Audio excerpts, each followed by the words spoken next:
He was once the face of success, confidence, and unstoppable ambition. But now, at 65, Simon Cowell faces a personal tragedy that has stunned fans worldwide. What started as a quiet shift in his public appearances has spiraled into a heartbreaking reality no one saw coming. The man who shaped the music industry is now battling something far more personal, and the truth behind it is more devastating than anyone imagined. Simon Cowell wasn't always the confident, sharp-tongued TV personality we all know today. Long before the bright lights and global fame, Simon was just a quiet, overlooked boy struggling to be seen. He was born in 1959 in Lambeth, London, but grew up in Elstree, a small town in Hertfordshire. From the outside, his family looked polished and glamorous. His mother, Julie Brett, was a former ballet dancer and socialite, and his father, Eric Cowell, worked as a music executive. But behind closed doors, things were very different. Simon's childhood was far from warm or easy.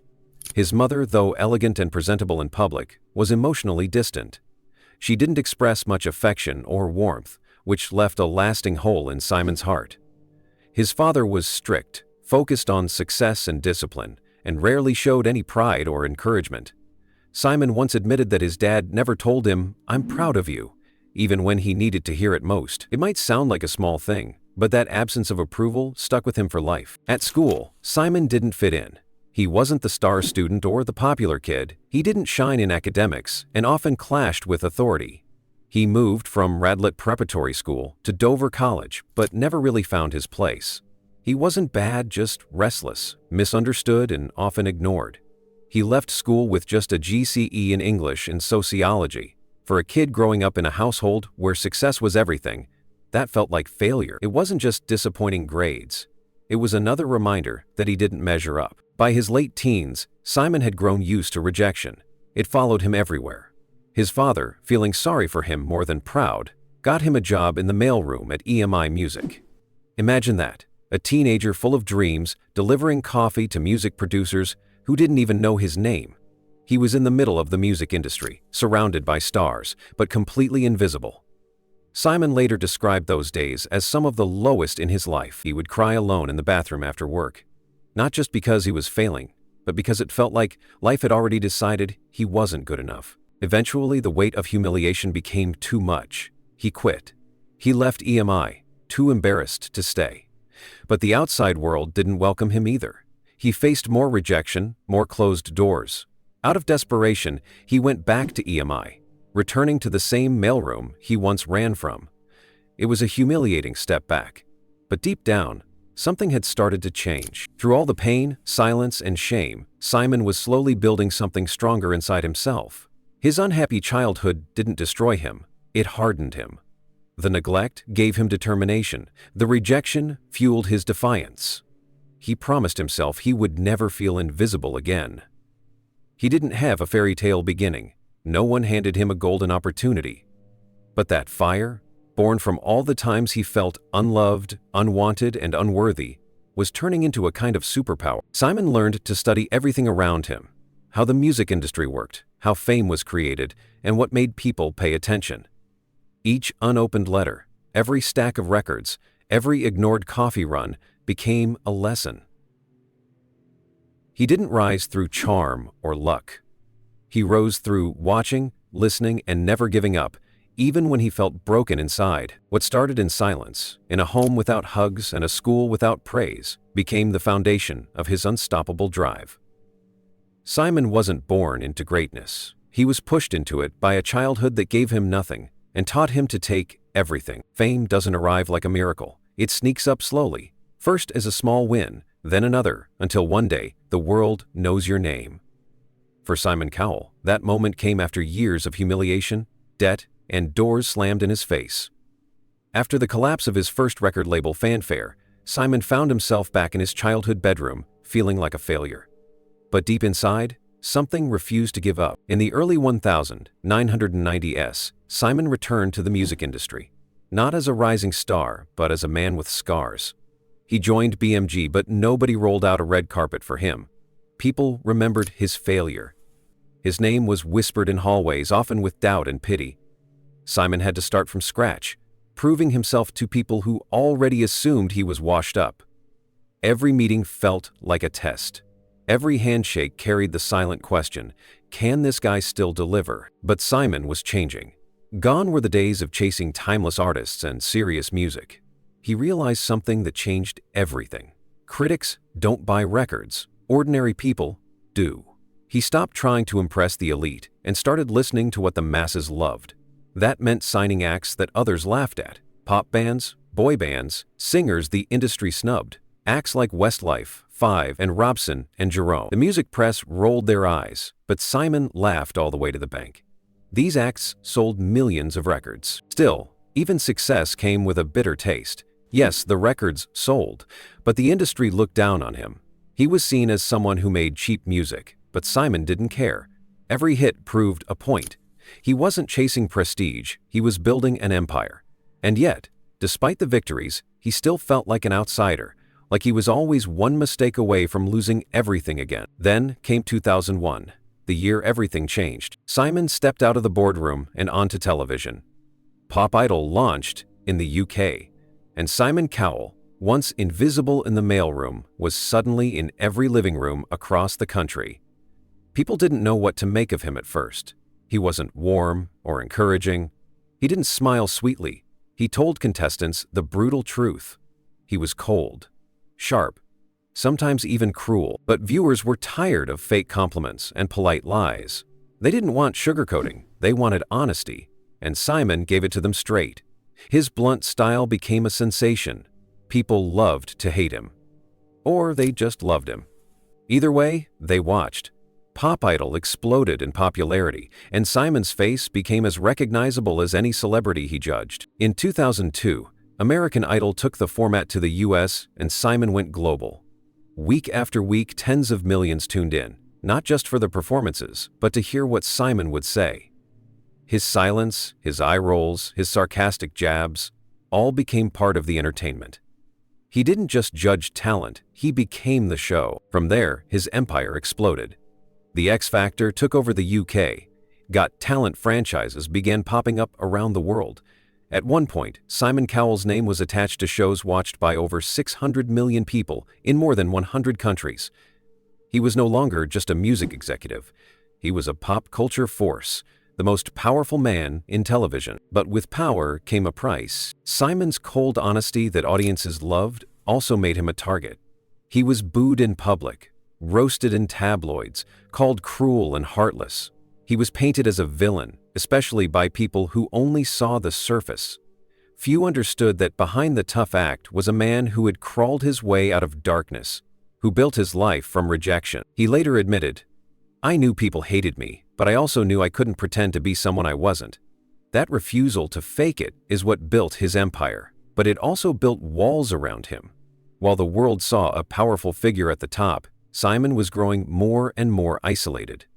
The higher he climbed, the lonelier it got. His schedule was brutal.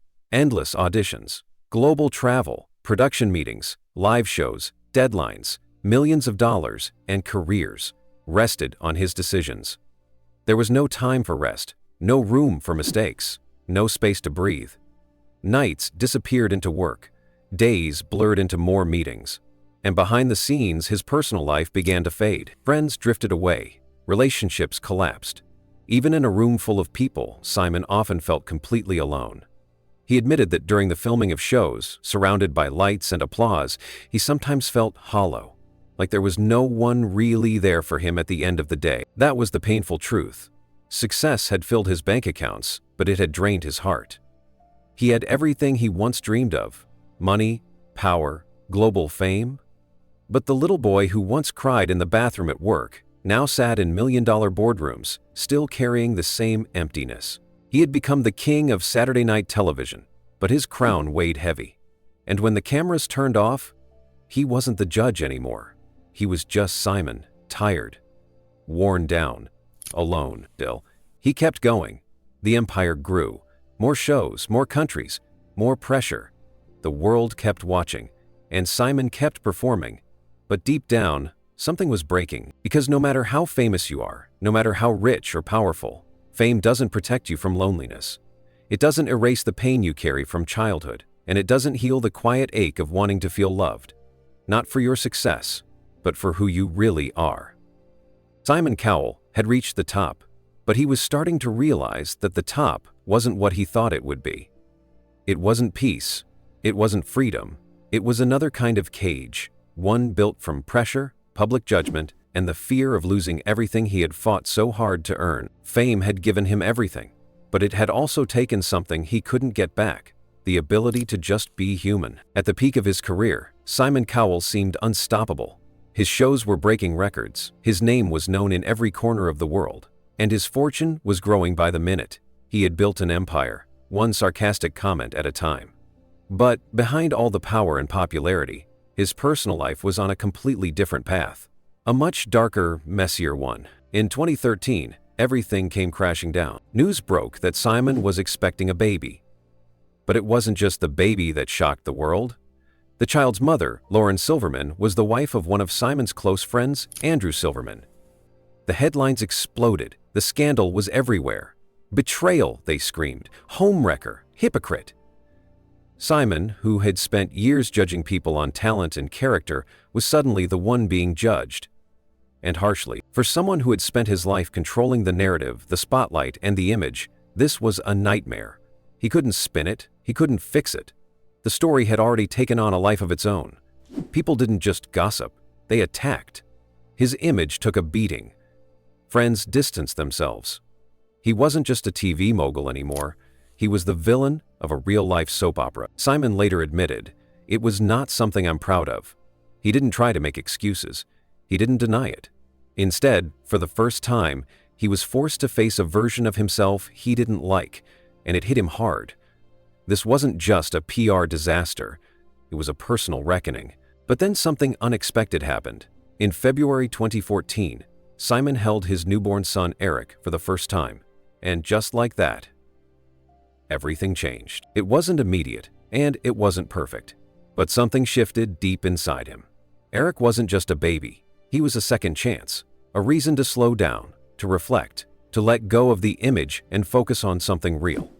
For a man who had spent decades chasing success and validation, this tiny human suddenly became his whole world. Simon's priorities began to change. The man who once worked around the clock now made space for bedtime stories and morning routines. He traded red carpets for quiet walks. He started choosing dinners at home over meetings and boardrooms. His entire rhythm shifted. People close to him said they saw a different Simon, softer, calmer, more grounded. Fatherhood didn't erase the scandal, but it gave it meaning. Simon had stumbled badly, but now he had a reason to stand back up and do better. For the first time in his life, he wasn't chasing ratings. He was chasing moments. Laughter, trust, love, things that had always felt out of reach before. But just as he was finding peace in fatherhood, life delivered another blow. In July 2015, Simon's mother, Julie Brett, passed away at the age of 89. While the world may have seen it as the quiet ending of a long life, for Simon, it was devastating. Julie had been a complicated figure. Elegant, distant, yet always present. She had been there through it all. The failures, the heartbreak, the rise to fame. Even though she rarely gave praise, her presence had meant something deep and unspoken. Simon was in the middle of producing The X Factor when she died, but the lights, cameras, and deadlines suddenly didn't matter. He stepped away from everything, retreating into his grief. The loss hit him harder than he expected. It wasn't just that she was gone, it was that, in losing her, he felt like the last piece of his foundation had been taken away. He had already lost his father back in 1999, before his career truly took off. Simon always carried that regret, the idea that his dad never got to see what he'd become. Now, with his mother gone too, there was no one left who had known him from the very beginning, no one who had seen the whole story unfold. The silence left behind was unbearable, but the trials weren't over. In 2020, while testing a new electric bike in the courtyard of his Malibu home, Simon suffered a horrific accident. He fell and broke his back in multiple places. In an instant, the man who built a career on control lost all of it. He had to undergo 6 hours of surgery. A steel rod was placed in his spine. Doctors warned him that one wrong move could mean permanent paralysis. Simon later said, "I came within a minute of not making it.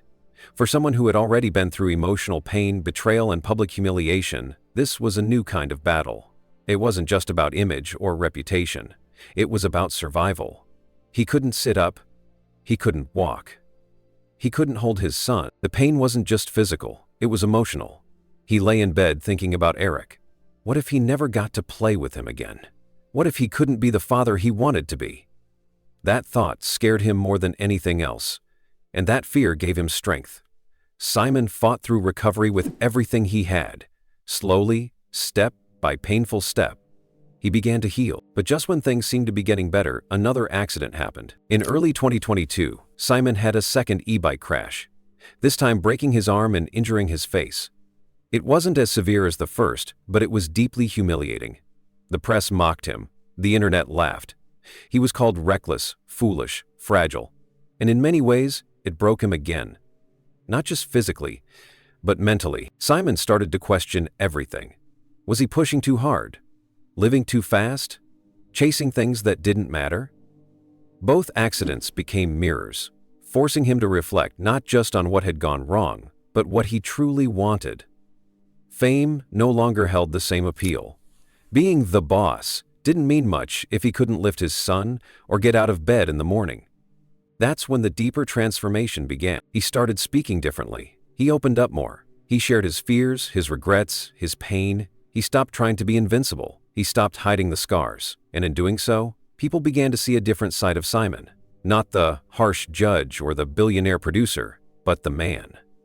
A man who had messed up. A man who had nearly died. A man who had been humbled by life. His son Eric became his anchor.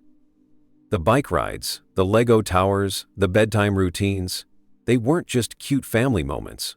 They were healing. They were redemption. They were a second chance to be the father he never had. In the end, Simon's story during this chapter isn't just about scandal or recovery. It's about learning how to live again. It's about realizing that fame isn't the answer, that money doesn't heal wounds, that true redemption doesn't come from headlines, but from what you do when no one is watching. And for Simon, that meant slowing down, showing up, and becoming the man his son could be proud of. Not the judge on TV, but the father at home. By the time Simon Cowell reached his 60s, something in him had clearly changed. He wasn't the same man who once dominated every screen with his sharp tongue and perfectly pressed suit. The world had seen him as a powerful figure, a ruthless judge who built stars and crushed dreams. But behind the scenes, Simon was slowly shifting, letting go of control, ego, and even fame itself. It didn't happen overnight. Years of pressure, loss, and pain had pushed him to his limit. The accidents left him scarred, both physically and mentally. The scandal changed how he saw himself. And becoming a father opened his eyes to what really mattered. It was like life had peeled back all the layers of performance and left the real Simon behind. And that Simon wasn't interested in applause anymore. One of the clearest signs of this transformation was how he handled aging. For years, Simon had been known for his polished look. People noticed the Botox, the fillers, the smooth skin that didn't quite move the way it used to. At first, it was subtle, just maintenance, a bit of help to stay camera ready. But over time, the changes became more obvious, and not always in a good way. By 2021, the public started talking. Headlines questioned what had happened to his face. Memes popped up online. Viewers were shocked. Simon didn't look like Simon anymore. His expression seemed stiff, his features a bit off. And suddenly, the man who had spent his life judging appearances was now the one being judged. The irony was brutal. But instead of fighting back or hiding, Simon did something unexpected. He admitted the truth. He said, "I went too far. There was a point where I looked in the mirror and didn't recognize myself." It wasn't just about appearance. It was deeper than that. For a man who had spent decades chasing perfection, that moment of honesty was huge. He didn't try to blame anyone. He didn't try to fix it with more procedures. He just stopped. He let himself age, naturally, quietly, without apology. And in doing so, he started to look more like himself again. Not just physically, but emotionally too. The sharp edges softened. The tough guy act faded. Fans noticed. So did friends.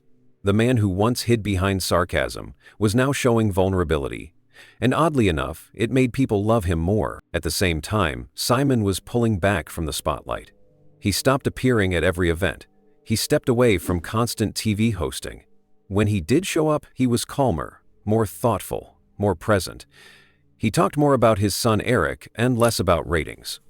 "I don't need to be everywhere anymore," he said. "I just want to be there when Eric laughs." That simple line said everything.